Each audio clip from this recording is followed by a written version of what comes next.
to my channel. Today we're going to have a little bit of a get to know me whilst I do my nails. They're in desperate need of an infill and some love and attention. I've had clients all day today and I've been really busy all week actually. So my current nails are absolutely ruined. Desperate need of an infill. I had like a pumpkin design on them, which you may have seen in my last video. But I'm not really feeling it. So I'm going to use the same colour palette, but I'm going to also add a sage, and I've got some rose gold flakes, which I've never used before. So that could go one way or the other. I kind of want to keep it simple-ish, because I'm finding that when my designs are a bit too crazy, that's when I get bored of them really quickly. So let's zoom you out so you can see what I'm doing, and let's get straight into it. Here we go. So I always start by just taking the polish off. Obviously with BIAB you infill so you don't soak anything off. So about me, I'm obviously called Eloise. I am 27, I'm from Essex. I live with my boyfriend and my dog. Monday to Friday, I'm a HR business partner, and evenings and weekends I do nails and makeup. So I am basically always working. I don't really do a social life. And yeah, so most of you that have watched my videos before probably know that I am a sober girl. I actually gave up drinking back in February. Before that I was an absolute party animal. Always up for a drink, always up for a night out, and I just got to a point where it was kind of completely and utterly ruining me. Yeah, it wasn't good. My mental health was on the floor. I didn't know who I was anymore. I didn't like the person I was becoming, and I just decided that enough was enough, really. Yeah, so mental health is something that I have suffered with since I was around about 11. Was when I first started really struggling, and over the last kind of couple of years I've tried really hard to kind of speak more on my social media about mental health, because I do feel like it is even now quite a taboo subject. If you don't suffer with your mental health, I think it's really hard to kind of relate and get it, because it is such an internal thing which obviously can pour out onto the surface. For me, I really struggle with switching off. I struggle with sleeping, I struggle with eating. I'm really bad if I haven't got a routine. If I don't have anything to do, I don't do anything. I think that's why I like to keep so busy, because once I stop, I'm stopped. There's nothing to kind of bring me back, which is difficult because obviously it means that I don't rest. So, and then it's like I just suffer from such bad burnout because I've just been non-stop. So yeah, so obviously once I gave up drinking, I spent quite a lot of time learning about myself, learning who I was, and kind of reinventing myself in a way, which isn't always easy, because you're having to let go of a person that you was for so long. But I knew that the person that I was and like the choices I was making weren't getting me anywhere, you know. I wasn't going anywhere. As much as I had a job and I had a home and a car and them kind of materialistic things, I was kind of spiritually starved, and I was just kind of plodding through life. I didn't have any purpose. I didn't really know what made me happy. You know, I'd get interested in something for like a week, 2 weeks, maybe a couple of months, and then I'd just get bored and be like, okay, on to the next thing. I never kind of had anything of substance other than substance abuse. So yeah, but yeah, now that I am sober, I am kind of in a position where I can help other people, not just with drinking but with mental health in general. Obviously a massive part of my job as a HR business partner is to help people with their problems, be that work-related, personal, financial, and mental health plays a massive part into that. So I think actually I kind of see it as a blessing in disguise, because if I hadn't been through all what I've been through, I wouldn't know how to communicate with people that it does get better. And it does, you know, don't get me wrong, I do still suffer. I do have days where I'm not great. If you've watched my last video, you will see just what that's like. But those days are few and far between, and I feel like I now know my triggers a lot more. I kind of know that if I've not been doing what I'm meant to be doing, like, you know, giving myself time off, treating myself kindly, that's what's going to happen. But, you know, just because I know it doesn't mean I always follow it. Practice what you preach. But yeah, so that's kind of who I am, really. In terms of, like, outside of that, obviously I'm a dog mum to my beautiful Luna. So Luna is a bear coat Shar-Pei. So most Shar-Peis are full of rolls, she's full of fur. And we brought her home in March, so she was living with family before she moved in with me and my boyfriend. She was living with my boyfriend's brother. So when we go on holiday and stuff, he'll have her. So yeah, so I kind of started this channel just to kind of have a place to dump my thoughts, share ideas, and just have a bit of fun with it. Obviously there's quite a lot of different stuff that I do in terms of, like, makeup, nails, kind of living life as a 20-something, closer to 30 now. And I love watching what other people get up to, because I'm really nosy. So I thought, why not give it a go? And here we are. So yeah, I'm really enjoying putting content out. It's just a really fun process, I think.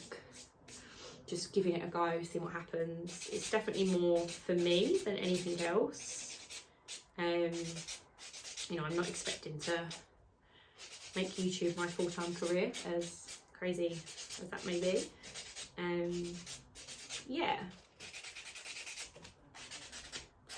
So my nails are all prepped. So I am actually going to file these down because they're a little bit too long for me now. This now is kind of the length that I want to go to. So with BIAB, I would always suggest that you file them either when you've still got your old colour on, or at this stage, so that you've still got kind of the old stuff on, and then when you're putting the new stuff on, you're obviously not going to use as much product. So this is going to be quite aggressive, and I know some people hate the filing sound.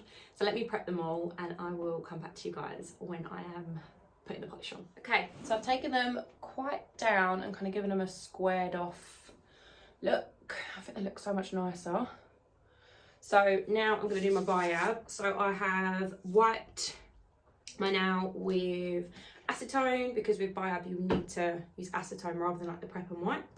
I'm using the gel bottle in shade Dolly. This is like a really nice pinky nude. It's like the ideal like French tip colour.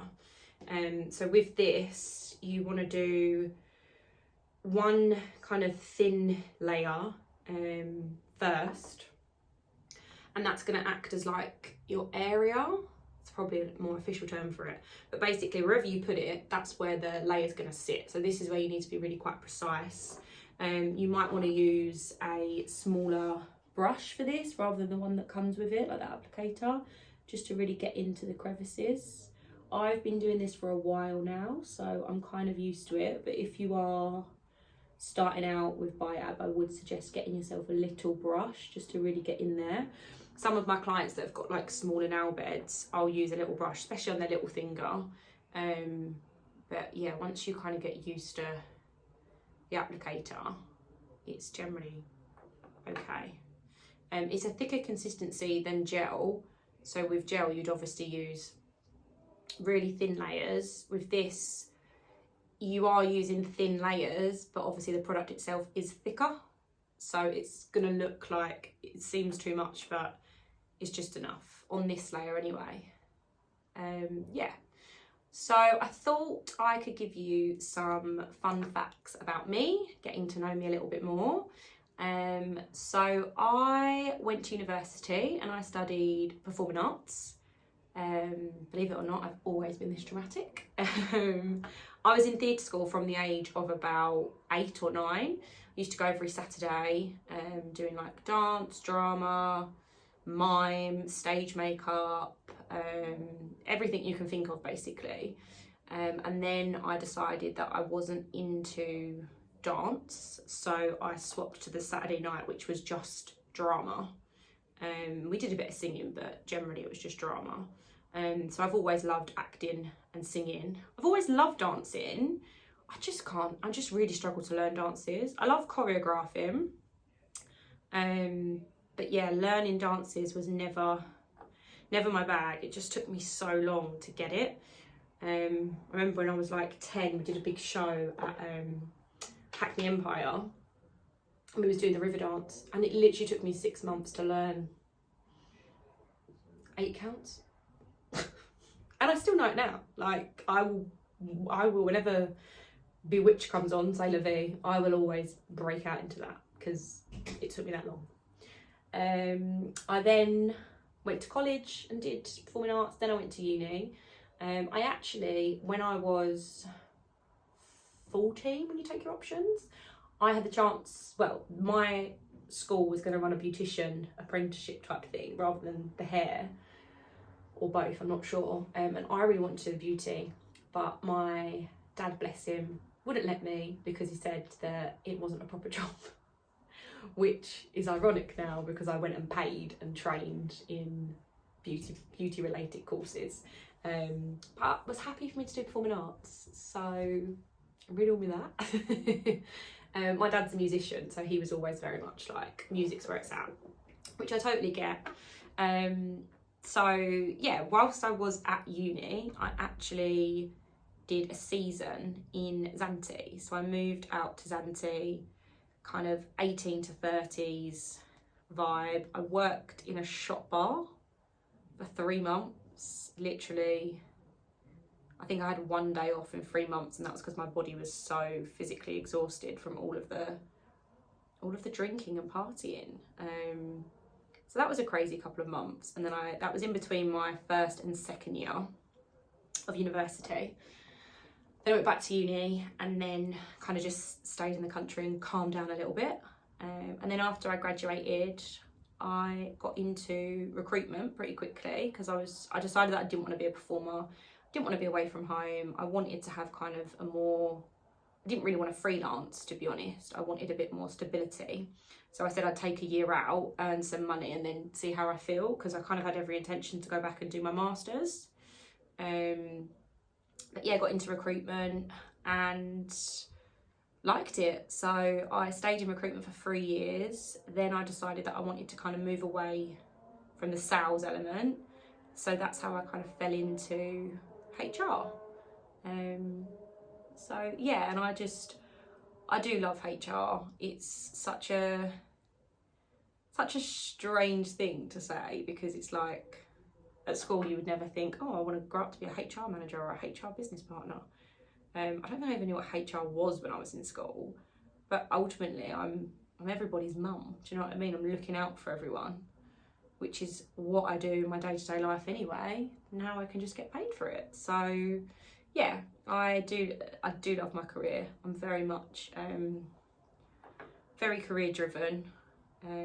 You know, I don't think that your work should be your whole life, but I definitely think you shouldn't be in a job if you don't love it, because you spend a lot of time at work.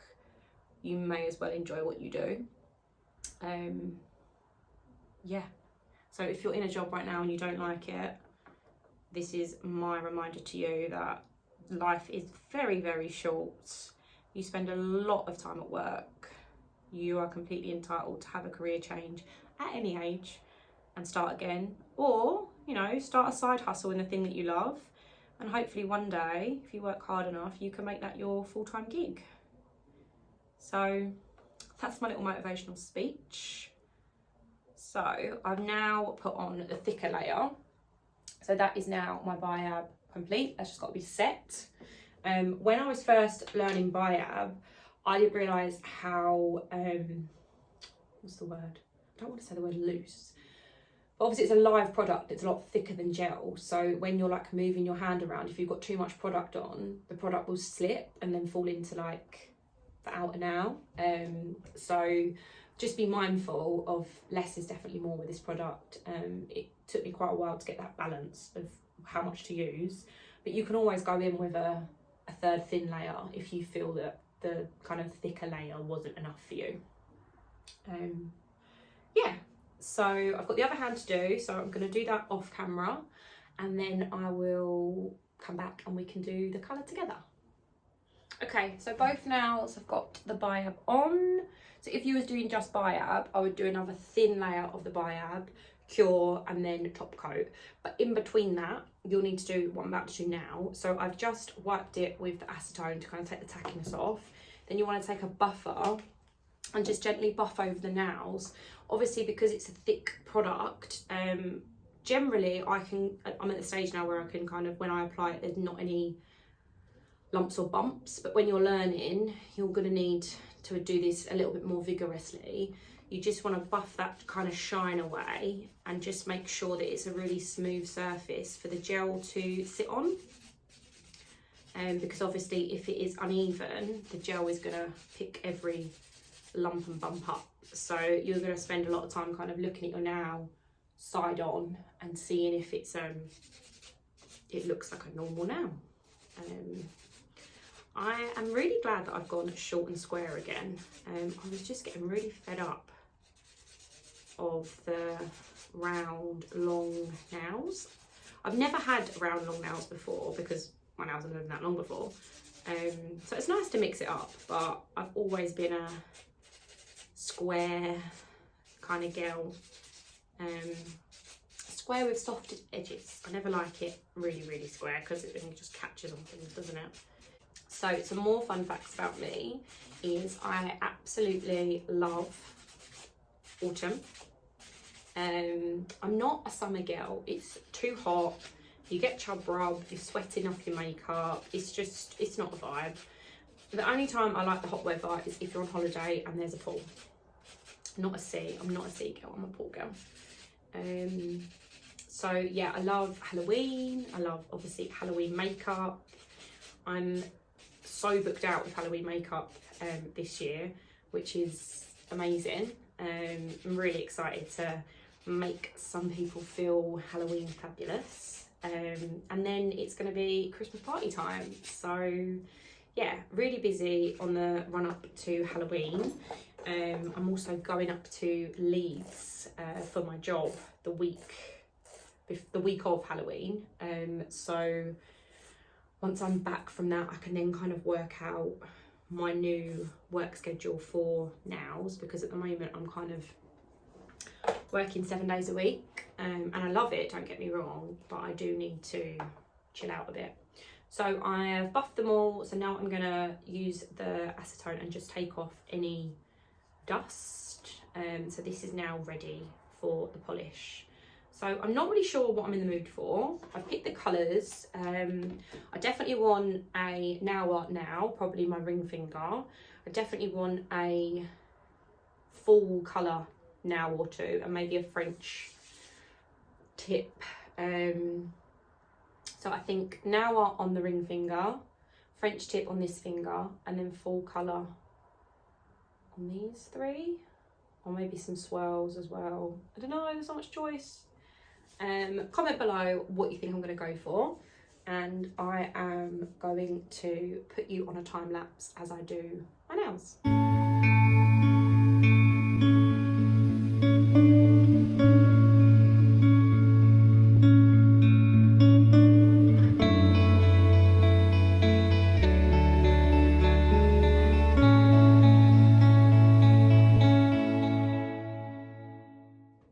Okay, so my first hand is done, and I am actually obsessed. How cute is that? There we go. So I've done a little bit of rose gold and some nail art on this now. A little tip, a sage tip, which looks really green on camera, but it's not. And then just them colours and the brown. So that's my little autumnal now. I've now got to match them, which I'm gonna finish up the video here and go off and do. Hopefully you've got to know me a little bit better in this video. And if you want to see something like this with more in-depth questions, pop it in the comments below and I will see you in my next video. Take care.